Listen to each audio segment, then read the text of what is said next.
What are your thoughts on Eckhart Tolle?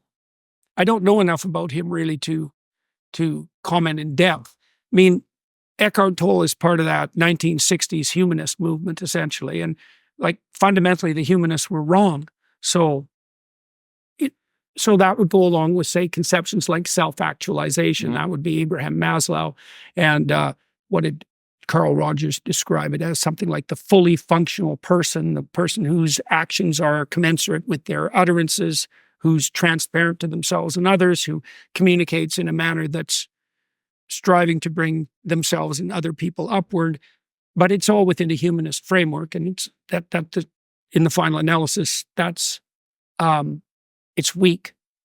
It can't withstand ideological assault with any degree of resistance. I found Eckhart Tolle to be, I mean, his two books were also some of the most important books I've ever read. A New Earth and The Power of Now. Both of those made tremendous differences. A lot of it has to do, the fundamental idea of those books is very similar to what a lot of different philosophers say. A lot of philosophers, when you boil it down, like I'm sure you know that the fundamentals are pretty much the same. It's just the abstractions from it differ.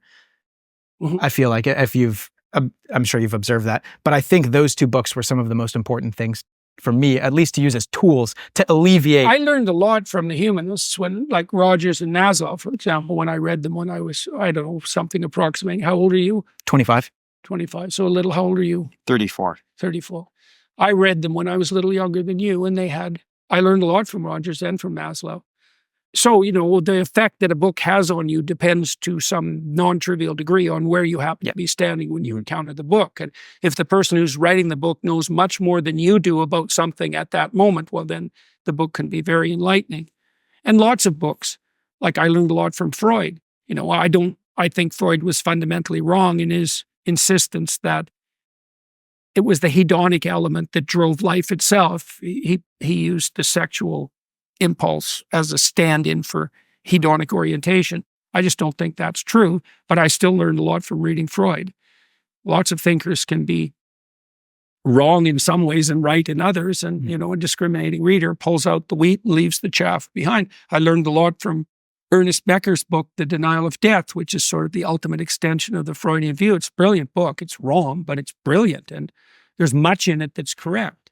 Fundamentally, it's wrong because Becker believed that the heroic orientation in life was also a form of defense against death anxiety.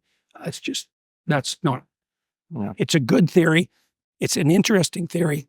Sometimes it's true, but fundamentally it's wrong.